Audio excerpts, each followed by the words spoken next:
இந்த கன்னியாகுமரியில மலையை வெட்டிக்கிட்டு போறது பிஜேபி நிலைப்பாடு என்ன, காங்கிரசின் நிலைப்பாடு என்ன, திமுக அதிமுகவின் கருத்து என்ன? இத்தனை பேர் இருக்கு, இவ்வளவு படிச்சிருக்கு, நாம் இவ்வளவு தேவாலயங்கள், இவ்வளவு பள்ளிவாசல்கள், இவ்வளவு கோயில்கள் இருக்குதே.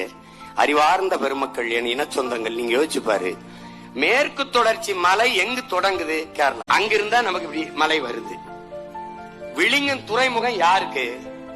யாருக்கு? கேரளாக்கு. கற்றவன் எந்த யோக்கிய பையன்? அதானி. அதானி. கேரளாவில் மலை இருக்கா? இருக்கு.